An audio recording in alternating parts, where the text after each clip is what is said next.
All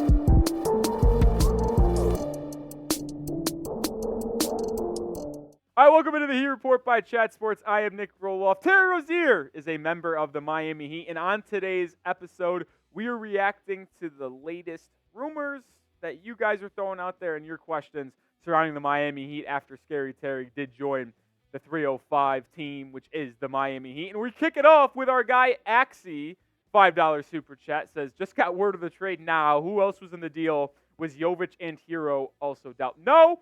The Heat only traded Kyle Lowry in a 2027 lottery-protected first-round pick for Terry Rozier. Great deal, in my opinion. If that pick in 2027, I should say, is not conveyed because the Heat are picking in the lottery, which I don't expect that to happen, it will become a 2028 unprotected first-round pick, but I do expect that pick to go to Charlotte in 2027. But I really like this deal for Miami. We'll talk about it more in depth. And here comes Diego, who says, Are we kind of a championship team now?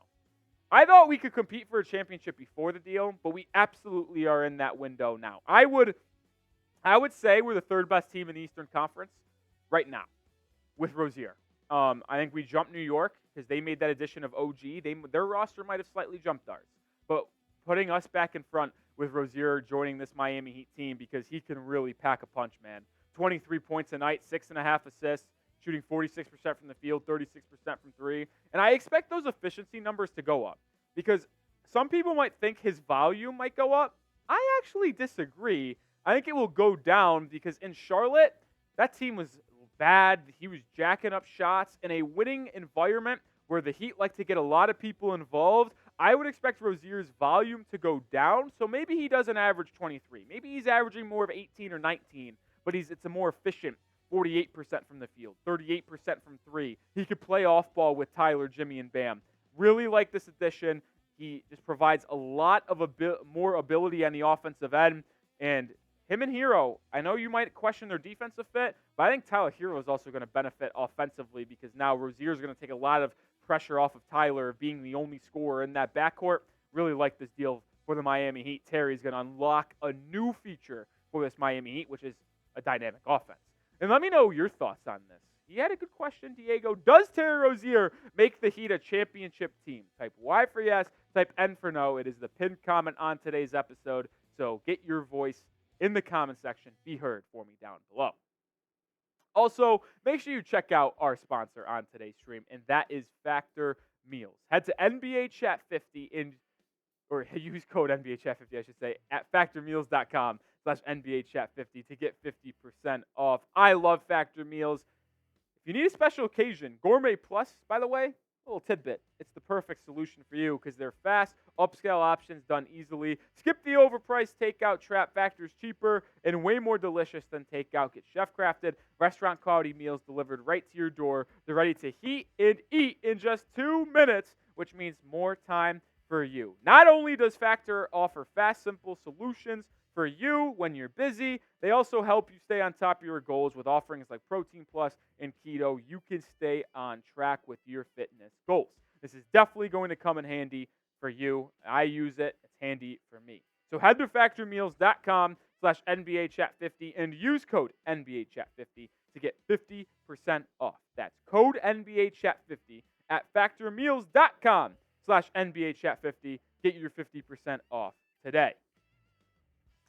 Great question. It's your boy, Rolly. Can Rozier throw a lob? Yes, this is a common question asked amongst Heat fans because in the pick and roll with Bam Adebayo, people have failed to throw lobs to him. And it's really been a deficient part of this Miami Heat team. Rozier can throw a lob. Hopefully he's not throwing a half-court lob like Kyle Lowry does and putting our best players in hospital situations where they're just praying not to come down on someone else's ankle. But a Scary Terry, Bam Adebayo pick and roll should be deadly. Rozier can score. He's the second most efficient player in the NBA in pick and roll situations when it comes to scoring. He can assist the ball as well to Adebayo in the lob area. It's just going to create a much more dynamic offense for Miami. Could not be more excited. Yes, he can throw a lob. It's your boy. I love that question. Ron Baker, the Wichita State Shocker. Hey, yeah, just kidding. But shout out to the legend, Ron Baker. What do you think Pat will do with the trade exception? Great question. So they have actually a lot of trade exceptions now. They have 4. They have the Max Strus trade exception, which is about $6 million. They now have this trade exception from the Rozier Lowry deal, which is about $6 million as well. They have the Victor Oladipo trade exception, which they traded in the Thunder back in summer, $9 million. And they also have a $4 million trade exception for Dwayne Dedmon. So in reality, there's a high probability the trade exception doesn't get used because there's 4 of them. And it's just like, well, you're not going to use all 4. Some of these are going to be expired.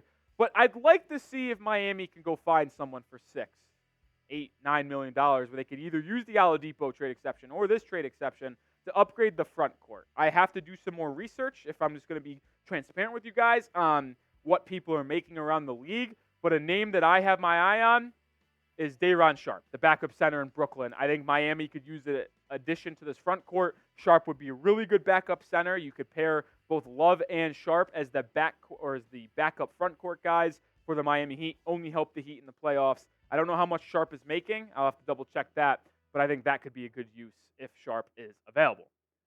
Jay Kelly, trade Thomas Bryant and Drew Smith, 2 second-round picks for Saddiq Bey from Atlanta. Would you do this deal? It's a great question. I do think Miami is going to trade Thomas Bryant, by the way, because that would free up about $3-4 million on the cap. It would also get Miami closer and closer to below the first apron, which would allow them to be more aggressive on the buyout market. Same thing with Drew Smith. That would both get them under. Saddiq Bey. I think it's a good player. He is a free agent upcoming this offseason, so I don't know if it would be a long-term play for Miami, but Saddiq Bey is someone who could come off the bench as a 3-and-D scoring guy as a wing. And the only question I have with Bey is that, like, how much would it limit Duncan? How much would it limit Caleb? How much would it limit Highsmith? How much would it limit Jaime Jaquez, right? Those are the only things that I would really consider that Saddiq Bey. Like, I don't know if you have too many wings at that point coming off the bench. I think you have a good enough wing selection. I think the Heat addition that is necessary is a backup center or someone in the front court. You got the guard. We replaced Kyle Lowry. We have our starting point guard. I think now we just focus on that front court. Really no need to look for a scoring wing. But I probably would do the trade. I just don't think Miami would even think about doing that.